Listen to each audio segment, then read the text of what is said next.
Hey, I just want to let you know you can find the full version of this on my YouTube and possibly even my blog as well. As you know, Instagram and some of the other ones shorten the video. Facebook would actually show the whole video, I guess, as well. So the question here is going to be, why do I use the different social networks? YouTube, Facebook, Instagram, Twitter, Tumblr, and all that kind of stuff. The reason is I'm really moved towards video on everything now, but the reason is that everybody likes to, the reason is a lot of different reasons, but people like to consume content on different channels. That's the main reason. Some people like to consume content in short 1-minute videos. Some like to consume it in longer videos based on where they are in the buying cycle. Also, the bigger reason is the hashtags and the SEO for the acquisition. Video is the retention part of it, and so if you're watching the video at this point, it's longer than a minute, so you're most likely watching it on YouTube or my blog, possibly Facebook. And so what I do is, people will typically, what you're looking for is retention, so the video viewers, right?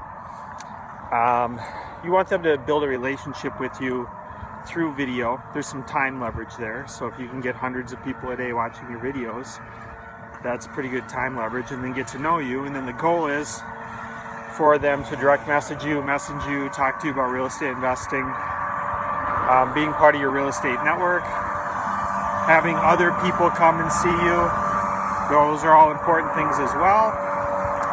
And then you got to kind of look at the long-term game, that there's going to be a relationship, that you might actually meet them in person as well.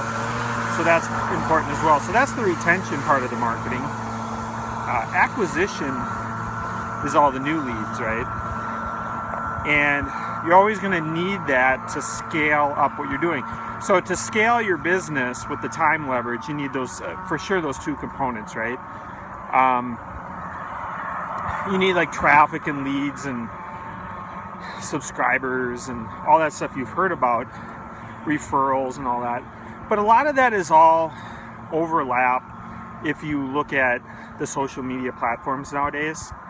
A lot of those have that built in, right? So they have referral and shares built in. They are subscribers. Where this is like the new evolved email list. It's a new evolved CRM, customer relationship management. It's got the videos and stuff and the photos built on top, right? It's got the notifications separated from the messages that are most important to the people you know, right? Even the people you don't know were being put into a different messenger box.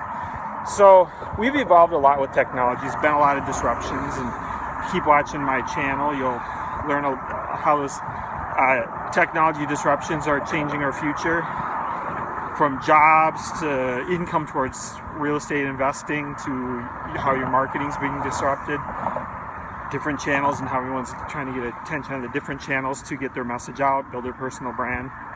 Happy to learn some stuff and then teach you guys some stuff. And so what I do with the acquisition part, which gets me the right subscribers, which, because I get the right subscribers, they watch the videos and then they continue to watch the videos, which, if it's the right message, because you got the right people in the first place. We're obviously, for me to convince somebody to go from Facebook to Instagram or go from YouTube to Instagram, isn't necessarily going to give me the retention, right? Because if they're just like, well, I'm willing to check out the other channel this one time, but maybe it's just not something that you use. Like, I don't use Snapchat that much, because I don't fully understand how to grow it the same way I understand how to grow the other ones. I understand how to do it where you just go out and meet people and you say, hey, let's manually add me on Snapchat. But that doesn't scale the same way as some of these other concepts that I'm talking to you about. So I am going to be on a lot of these different channels. Go ahead and you can look on YouTube, LinkedIn, Facebook, Twitter, Tumblr. I also use some efficiency, which I recommend when you like post to Instagram. It'll post to Twitter and Instagram at the same time. If you're using Periscope, it'll post to Twitter and Facebook at the same time. So a lot of this stuff will be very efficient in the way they syndicate your content. So again, if you're getting the right people, you're targeting the right people, you're going in depth on your concept, like a real estate investing and teaching people stuff, then you're going to be targeting the right people in the first place, and they're going to want to keep going down that rabbit hole to keep learning things from you. And by continuing to go down the rabbit hole and give value and education, you're going to get them coming back. And when you get them coming back, that adds up. That actually multiplies. It doesn't add up. It multiplies. It's retention, and you keep the people coming back. So it's kind of like a TV show that gets good ratings. You know, there's retention there, so their ratings are very good and consistent. So that's like what we call in like a sales funnel, like a bucket with no holes. If the bucket doesn't have holes, then it has retention, and you have a good system, and the people are coming back, then you can keep putting stuff in the bucket and it fills up. So then what we need to do is fill up the bucket, which is acquisition, right? That's the different social media channels that we show the videos on. But when you use these different social media channels, understand that people like to consume education and content on the different channels. But they, again, getting back to earlier, they like to consume it in short bits or longer bits. And, you know, some people like to do it just by type, which is fine too. I personally think the value for doing this is to build a relationship, and I think by seeing somebody on camera, that's a better way to do it, because, you know, 85% of communication is nonverbal, so that's why the video thing is so important. And so what we're really doing is acquisition and getting the traffic to get more viewers. So we have to reach out on the perimeter. We have to think wider. We have to think bigger, the wider part of the funnel, right? And what that really is search engine optimization, as we call it, SEO. And that's based on keywords. And there's lots of different kinds of keywords, and that's probably a whole other video inside of itself. But there's general keywords, which is like sale. There's buyer intent, commercial intent keywords, which is like buyer and purchase, some of those kind of keywords.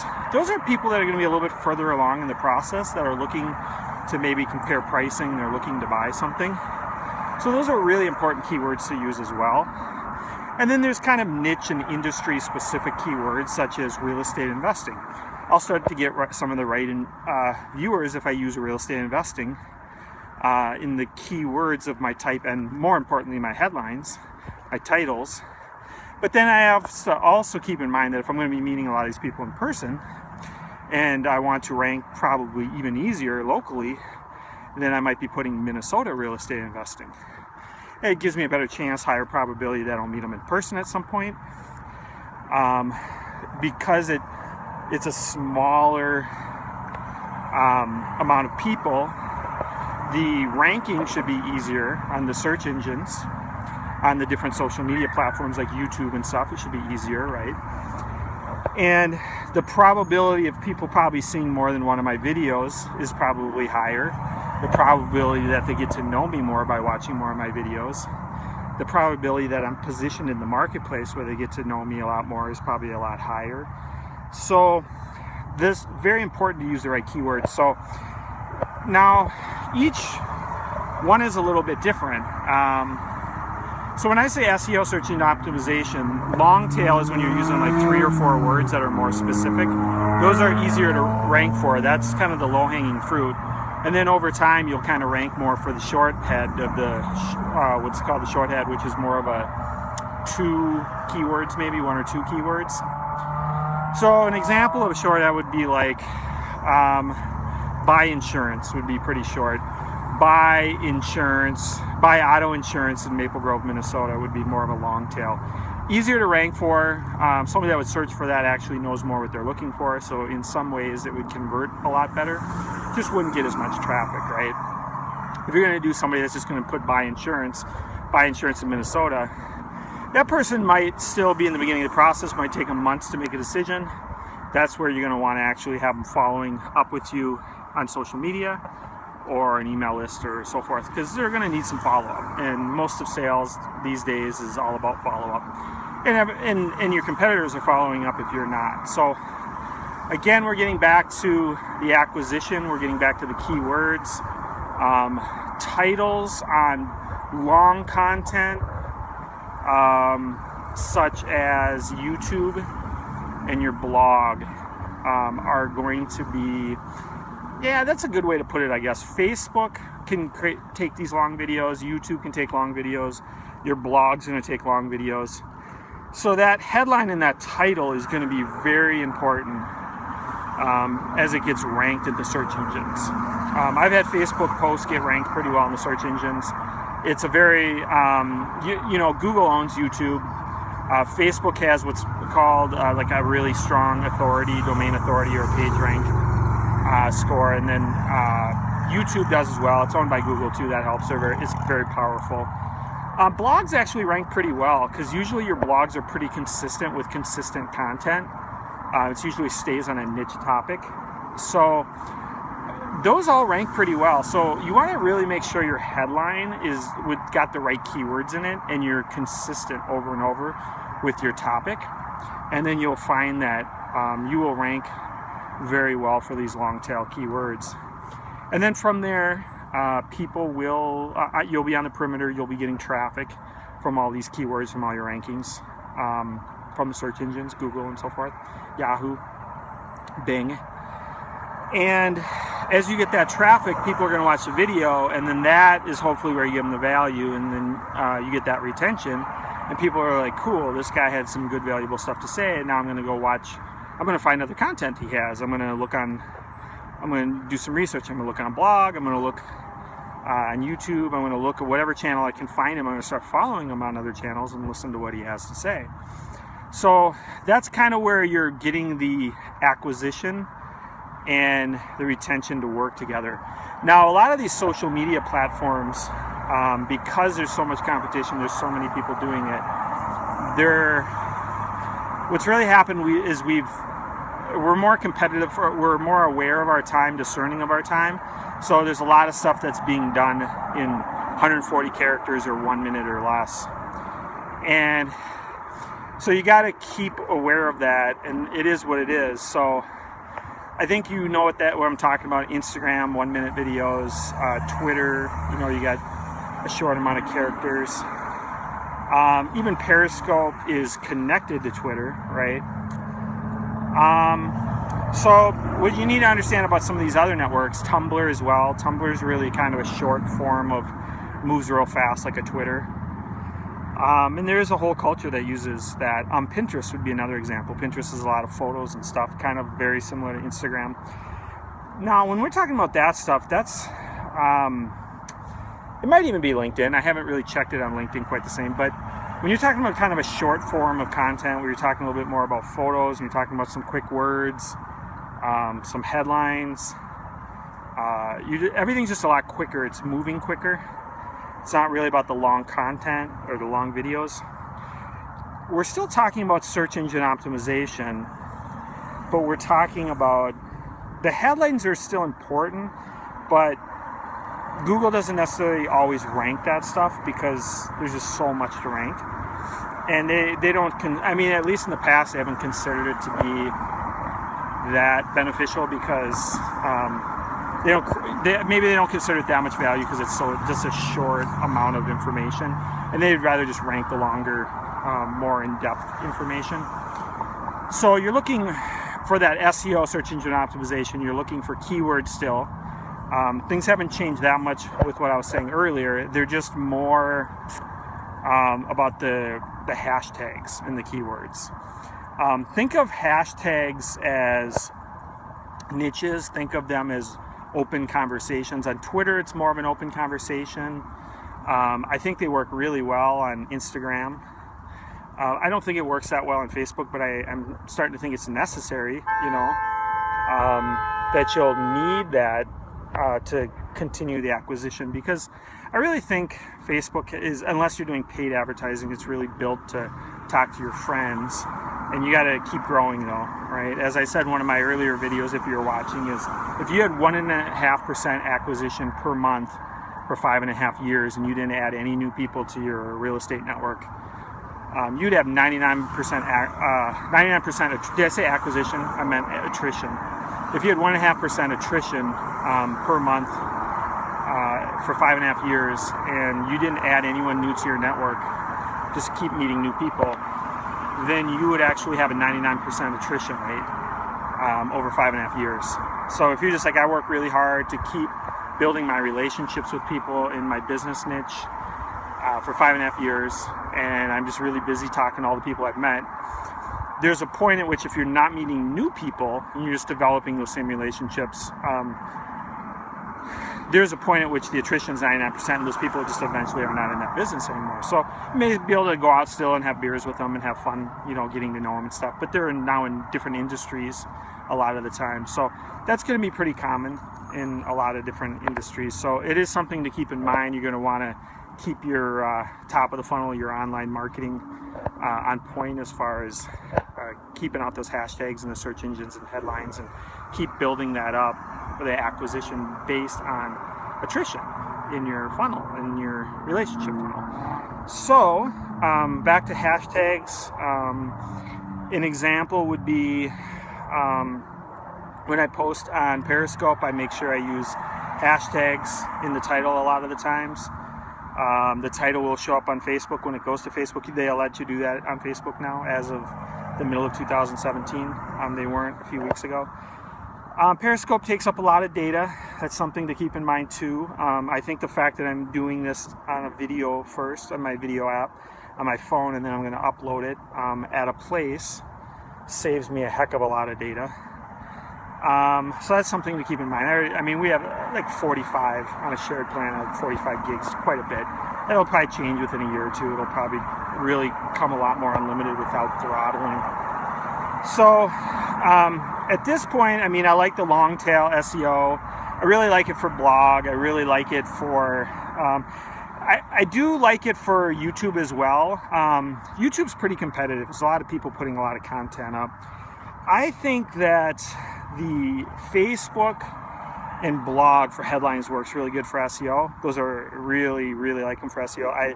The challenge is I feel like you really got to write a paragraph or two to get stuff ranked. I have stuff that's been ranking for years. I mean, it's a couple years old, and I look and I'm like, wow, that thing's ranking well. I wrote that 2 years ago. So there's a lot of that out there. But I do think you're going to get in the habit with your blog and with Facebook.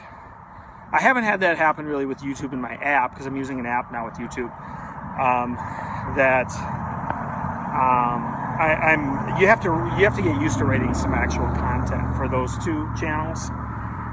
With a lot of the other ones, you can just do the videos, right? One thing I'm experimenting with right here is I'm just going to do a long video. I don't want to just try to say some stuff really quick in a 1-minute video. I just wanted to actually cover a lot of information. So there's those that want to watch really long content and increase conversions and scale their business and make more money. And if I can meet you locally in Minnesota, even better. But what I wanted to do is basically just push through and just do the longer video and just say, you know what? Instagram and some of these things are going to cut this off, and that's okay. I mean, those channels are what they are, and I'm going to still create the long videos. And there's some of you out there that are only going to want to watch it for 1 minute. Some of them are going to find it on YouTube and Facebook, and they're going to watch the longer content, and that's great, you know. But you know, the other thing I've learned about internet marketing is every day the time's going to pass anyways. So you know, you got 24 hours in a day, you get a little sleep, you eat a little bit. You might as well put out the hours of content every day and make the most of it. And at some point you'll have hundreds of people a day watching it. And the time's going to pass anyways. So as the years go on, it would be nice to know that hundreds of people watch thousands of hours of content. And then by the time you meet them, they're further along in the process, right? That's the goal. So they're more up to speed. I'm able to give them the cliff notes, if some of you know what cliff notes are. And I'm able to put in a nutshell what I've learned online and what I think is important for you guys. And so that's kind of I know you got to go through the work of building the personal brand and building the business and doing the online marketing through the social channels.